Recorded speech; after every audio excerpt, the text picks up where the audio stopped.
Welcome to RTV. నేను Sivaramakrishna. Visakha KGH చిన్నపిల్లల వార్డుకి పెను ప్రమాదం తప్పిందనే చెప్పాలి. రౌడీ షీటరు హల్చల్ చేయడంతో తన పిల్లల వార్డుకి సంబంధించి ఈ ఆక్సిజన్ పైపులు అయితే కట్ చేసే ప్రయత్నం అయితే చేశాడు రౌడీ షీటర్ రాజు. అయితే కాంట్రాక్ట్ ఉద్యోగంగా పనిచేస్తున్న ఈ రౌడీ షీటర్ రాజు కేజీహెచ్ ఆసుపత్రిలో చిన్నపిల్లల వార్డు వద్ద రౌడీ షీటరు ఈ హల్చల్ చేసి ఈ పైపు లైన్లు కట్ చేస్తానని చెప్పి అయితే బెదిరించాడు. అయితే పిల్లల వార్డులో ఆక్సిజన్ పైపులను కట్ చేసే ప్రయత్నం చేసి రౌడీ షీటర్ రాజును తన ఉద్యోగంలోంచి తీసివేసి అని కోపంతో ఆక్సిజన్ పైప్ లైన్ అయితే కట్ చేయడం అయితే జరిగింది. రౌడీ షీటర్ రాజు ఈ ఘటనను గమనించిన సెక్యూరిటీ గార్డ్ అయితే లోకల్గా ప్రధానంగా కేజీహెచ్లో పనిచేస్తున్న మిగతా సెక్యూరిటీ గార్డులంతా తను ఆపే ప్రయత్నం చేస్తుండగా తన వద్ద ఉన్న ఒక కత్తితో అయితే ఆ సెక్యూరిటీ గార్డులు అయితే బెదిరించడం అయితే జరిగింది. రౌడీ షీటర్ రాజుకు సహకరించిన మరో ఇద్దరు కూడా ఈ విషయంలో అయితే పోలీసులు అరెస్ట్ చేశారు. అయితే మొత్తానికి ఈ కేజీహెచ్ సంబంధించి ఈ సెక్యూరిటీ ఈ మిగతా అంతా మొత్తం ఆ రాజుని ఆ మిగతా ఇద్దరిని మొత్తం ముగ్గురిని ఆపి పోలీసులకు చెప్పడంతో అయితే పోలీసులు రంగప్రవేశం చేసి వీళ్ళు ముగ్గురిని అయితే అరెస్ట్ చేసి రిమాండ్కి అయితే తరలించారు. అయితే వాస్తవం చెప్పాలంటే ఈ పిల్లల వార్డుకి మేము ప్రధానంగా ఆక్సిజన్ అనేది చాలా ఇంపార్టెంట్. ఆ ఆక్సిజన్ వెళ్ళే పైప్ లైన్ అయితే కట్ చేసి ఈ ప్రయత్నం చేయగా ఈ రోజునైతే చాకచక్యంగా ఈ సెక్యూరిటీ అయితే ఆపేసి వెంటనే ఇమీడియట్గా పోలీసులకి అయితే సమాచారం రావడంతో పోలీసులు రంగప్రవేశం అయితే చేశారు. అయితే దీన్ని ఇది వాస్తవే అని చెప్పి కేజీహెచ్ సూపరింటెండెంట్ కూడా దీన్ని నిర్ధారించారు. అయితే ఈ నేపథ్యంలో పెను ప్రమాదం తప్పిందనే చెప్పాలి. నిజంగా పెను ప్రమాదం చెప్పి నిజంగా ఆక్సిజన్ పైపులే కట్ చేసి ఉంటే చాలా ప్రమాదం అయితే సంభవించేది. పిల్లలు అభోంశుభం తెలియని రోజుల పిల్లలకైతే ఈ ఆక్సిజన్ ఎంతో అవసరం. అలాంటి ఆక్సిజన్ పైపులు కట్ చేస్తే బట్టి చాలా ప్రమాదం అయితే సంభవించే ఉండేది అని చెప్పి ఈ కేజీహెచ్ సూపరింటెండెంట్ నిర్ధారించారు. ఏదేమైనా ఆ సెక్యూరిటీ గార్డులు మొత్తం అంతా ఆపి పోలీసులకు అప్పచెప్పడంతో పోలీసులు ఈ రాజుకు సహకరించిన మరో ఇద్దరిని అయితే అరెస్ట్ చేసి రిమాండ్కి అయితే తరలించడం జరిగింది. ఏదేమైనా ఇలాంటి ఇవి మళ్ళీ పునరావృతం కాకుండా రానున్న రోజుల్లో తగు జాగ్రత్తలు తీసుకోవాలని చెప్పి కేజీహెచ్ రోగులు బంధువులు కానీ అయితే తెలియజేస్తున్నారు. ఏదేమైనా పెను ప్రమాదం తప్పిందని చెప్పాలి.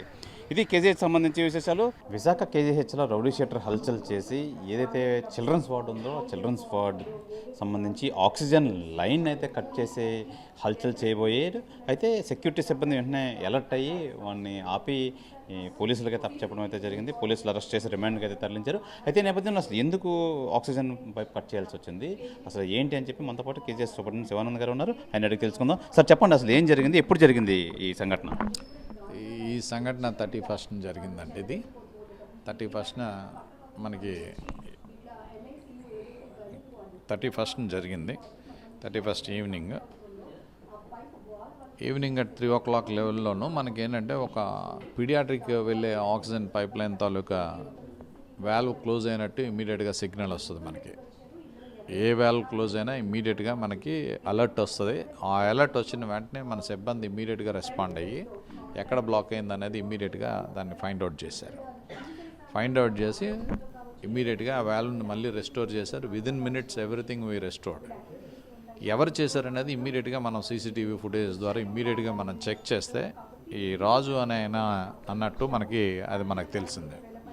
సో ఈ రాజుని ఇమ్మీడియట్గా మనం ఫైండ్ అవుట్ చేసి వాడితో పాటు ఉండే ఒక ఇద్దరిని కూడా పట్టుకోవడానికి మన సెక్యూరిటీ సిబ్బంది వెళ్తే వాళ్ళ మీద కత్తులతోటి బ్లేడ్స్ తీసి వాళ్ళ మీద అటాక్ చేయడానికి ట్రై చేశారు. అటాక్ చేసేటప్పుడు సెక్యూరిటీ సిబ్బంది మొత్తం వాళ్ళని హోల్డ్ చేసి 1 Town పోలీస్ స్టేషన్కి అప్పచెప్పారు. 1 Town పోలీస్ స్టేషన్కి అప్పచెప్పిన తర్వాత ఇమీడియట్గా నేను సిపి గారికి ఇది ఇన్ఫామ్ చేయడం అనేది జరిగింది.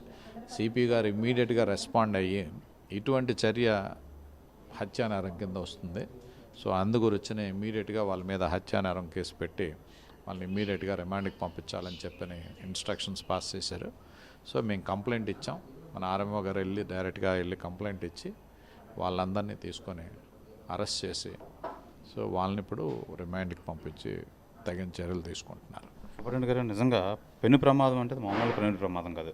ఎన్నో మంది చిన్నారులు ఎంతోమంది ఉంటారు.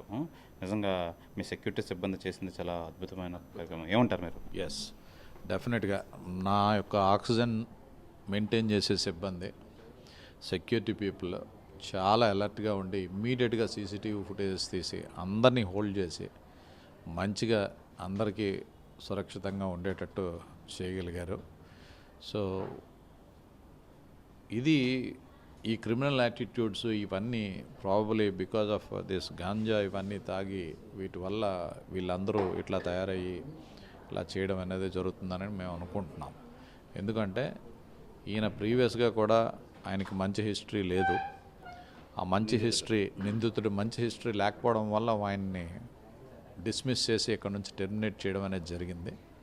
ప్రాబ్లీ ఆ కక్షతో కూడా ఇవన్నీ చేసి ఉండొచ్చు. సూర్యనారాయణ గారు, ఇప్పుడు ఏదైతే ఆక్సిజన్ పైప్స్ ఏమైనా బ్రాస్కి సంబంధించిన ఏమైనా ఉంటాయా, లేదంటే నార్మల్ పైప్స్ అయినా? ఆక్సిజన్ పైప్స్ ఏవైనా బ్రాసే ఉంటుంది మనకి. అవి కట్ చేసి సో వీళ్ళు ఏంటంటే ఈ బ్రాస్ కట్ చేసి దీన్ని తీసుకొని వెళ్ళి అమ్ముకొని వీళ్ళకి కావాల్సిన ఈ గంజాయికి కావాల్సింది ఏదైనా డబ్బులు సంపాదించడానికని అనే ప్రక్రియ కూడా ఉందేమోనని అనిపిస్తుంది. కాకపోతే ఆ కట్ చేసేటప్పుడు, ట్రై చేసేటప్పుడు కూడా కొన్ని చోట్ల కట్ చేశారు. అవన్నీ మళ్ళీ మేము ఇమీడియట్గా రెస్టోర్ చేసాం. అప్పుడు కూడా వాళ్ళని సీసీటీవీ ఫుటేజ్ ద్వారా పట్టుకొని పోలీసులకు అప్పగించడం అనేది జరిగింది. అప్పుడు కూడా జరిపింది. అప్పగించినప్పుడు వాళ్ళని దండించి, మందలించి ఇక మీదట ఎప్పుడు ఇటువంటి పనులు చేయొద్దని వాళ్ళకి చెప్పి వాళ్ళని వదిలేశారు. అప్పుడు ఈసారి మాత్రం we don't want to spare them. తగిన చర్యలు, కఠిన చర్యలు తీసుకొని ఇటువంటివి మళ్ళీ ఫ్యూచర్లో ఎక్కడ రిపీట్ అవ్వకుండా we have done all the things. ఎలాంటి నిర్ణయాలు తీసుకుంటున్నారు? మళ్ళీ ఎలాంటి ఘటనలు పునరావృతం కాకుండా మీరు ఎలాంటి చర్యలు తీసుకుంటున్నారు? తప్పు చేసిన వాడిని పనిష్మెంట్ ఇచ్చి, ఇగో ఈ పనిష్మెంట్ జరుగుతుందని ప్రతి ఒక్కడికి తెలిసేటట్టు చేస్తే ఆ భయం అనేది కనిపించాలి. ఆ భయం అనేది కనిపించేటట్టు చేయడానికే ఈరోజు వాళ్ళని అరెస్ట్ చేసి జైలుకి పంపిస్తున్నాం. జైలుకి పంపిస్తే అట్లీస్ట్ ఫ్యూచర్ జనరేషన్ ఎవరు ఇటువంటి తప్పుడు పనులు చేయకుండా ఇది ఒక ఉదాహరణగా మనం చెప్తాం. And at the same time our security and లోకల్గా ఉండే మా ఆక్సిజన్ సిబ్బంది వాళ్ళ ప్రాణాలకు తెగించి ఇటువంటి చర్యను ఆపగలిగారు ఈరోజు. సో దాన్ని ఇంకా పటిష్టం చేస్తాం. అంటే నిందితుడు ఏమైనా ఆయుధాలతో ఏమైనా అటాక్ చేయడం, బెదిరించడం జరిగిందా? కత్తి అండ్ బ్లేడ్స్ పట్టుకొని వచ్చి అటాక్ చేపారు. ఇప్పుడు ఏ సెక్యూరిటీ అయితే సెక్యూరిటీ పట్టుకుపోయిందో ఆ సెక్యూరిటీ మీద, ఆక్సిజన్ సిబ్బంది మీద అటాక్ చేయబోయారు. వాళ్ళని ఇమీడియట్గా హోల్డ్ చేసి రిమాండ్కి పోలీస్ స్టేషన్కి అప్పచెప్పాం. సో ఫ్యూచర్లో నంబర్ ఆఫ్ ద సెక్యూరిటీ సిబ్బంది పెంచుతాం. And at the same time మనకు ఆక్సిజన్ దగ్గర ఉండే ఏరియాలో కూడా సెక్యూరిటీని ఇంకా ఇంక్రీజ్ చేస్తాం. ఇంతకుముందు ఎప్పుడు ఇటువంటివి లేవు, అసలు మాకు జరగలేదు. సో రీసెంట్గానే ఇటువంటివన్నీ వాళ్ళు ట్రై చేయడం అనేది జరుగుతుంది. సో దీనికి మేమైతే తగిన సమాధానంగా వాళ్ళని అరెస్ట్ చేసి ఎవడు చేసినా ఇటువంటి పనిష్మెంట్ డెఫినెట్గా జరుగుతుందని ముందు వాళ్ళకి మెసేజ్ పంపించాలి.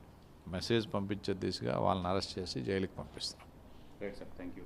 ఇది ఈ రాజు అనే ఈ రౌడీ షీటర్ గతంలో అవుట్సోర్సింగ్గా, కేజీహెచ్ ఎంప్లాయీగా, అవుట్సోర్సింగ్ ఎంప్లాయీగా పనిచేసేవాడు. అయితే ఈ మత్తుకి అలవాటు పడిపోయి ఏదైతే ఈ ఆక్సిజన్ రవాణా చేసే ఈ బ్రాస్ పైపులు కట్ చేసి అమ్ముకొని తన అవసరాలు తీర్చుకునే విధంగా అయితే ఈ దీనికి పాల్పడ్డాడు. అయితే మా సెక్యూరిటీ సిబ్బంది అలర్ట్గా ఉండడం వల్ల దీన్ని అరికట్టడం, ఇమీడియట్గా పోలీసుకి చెప్పి అరెస్ట్ చేయించడం అయితే జరిగింది. ఫ్యూచర్లో ఎలాంటి ఈ సంఘటనలు పునరావృతం కాకుండా జాగ్రత్తలు తీసుకుంటామని చెప్పి కేజీహెచ్ సూపరింటెండెంట్ శివానంద్ అయితే తెలియజేస్తున్నారు. ఇది కేజీహెచ్ ఉదంతోపై వివరాలు. శివరామకృష్ణ టీవీ, విశాఖపట్నం నుంచి. మరిన్ని వీడియోస్ కోసం ఛానల్ ని సబ్స్క్రైబ్ చేయండి. లేటెస్ట్ అప్డేట్స్ కోసం వాట్సాప్ ఛానల్ ని ఫాలో అవ్వండి. ఆ లింక్ డిస్క్రిప్షన్ లో ఉంది.